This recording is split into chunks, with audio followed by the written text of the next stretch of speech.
नमस्कार दोस्तों, मैं रंजना तिवारी आज आप सबके बीच में एक बहुत ही सुंदर, बहुत ही मजाकिया गारी गीत लेकर आई हूँ। बहुत ही ज़बरदस्त मजाकिया गारी गीत है। गीत को पूरा सुनना, लास्ट तक सुनना। जैसा होगा अपनी राय कमेंट के माध्यम से जरूर बताना कि हमारा ये गीत आप सबको कैसा लगा। चला भरी लाई पानी गगरिया नमा, चला भरी लाई, चला भरी लाई पानी गगरिया नमा, चला भरी लाई, चला भरी लाई पानी गगरिया नमा, चला भरी लाई। अरे दुल्हा कै मैया हैया सब गलानी, अरे सब रानी तनिक न लजानी, तनिक न शरमानी। अरे खोजती यार बजरिया नमा, चला भरी लाई, अरे खोजती यार बजरिया नमा, चला भरी लाई, चला भरी लाई पानी गगरिया नमा, चला भरी लाई, चला भरी लाई पानी गगरिया नमा, चला भरी लाई।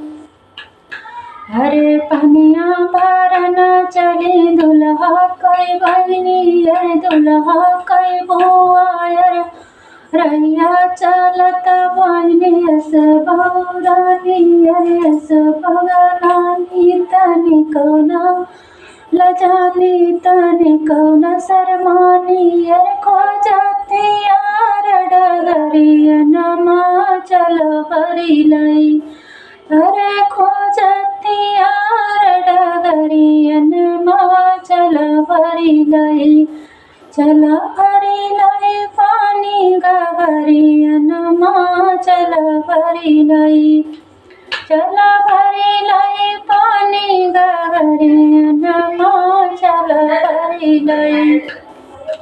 अरे पनिया भरना चली सही बालो कै मैया, अरे दुल्हा कै मैया, अरे रैया चलता बहिनी सब गलानी, अरे सब रानी तनिक न लजानी, तनिक न शरमानी। अरे खोजती यार नहरिया नमा, चला भरी लाई, अरे खोजती यार नहरिया नमा, चला भरी लाई, चला भरी लाई पानी डगरी गगरिया नमा, चला भरी लाई, चला भरी लाई पानी गगरिया नमा, चला भरी लाई।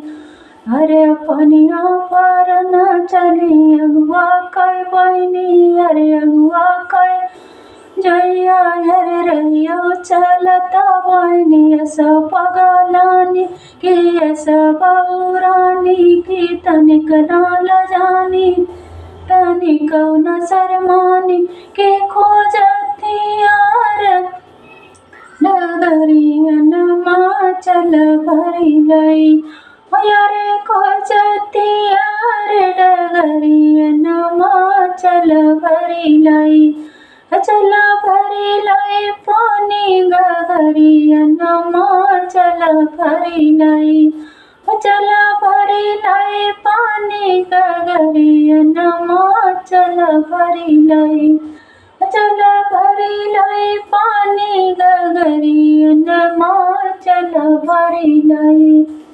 अरे समदिन छे दरिया, अरे असगर मानी, कि असो पगलानी तनिक न लजानी, तनिक न शरमानी। कि खोजती यार नहरिया मा, चला भरी लाई, चला भरी लाई पानी गगरिया नमा, चला भरी लाई, चला भरी लाई पानी गगरिया नमा, चला भरी लाई, चला भरी लाई पानी गगरिया नमा, चला भरी लाई।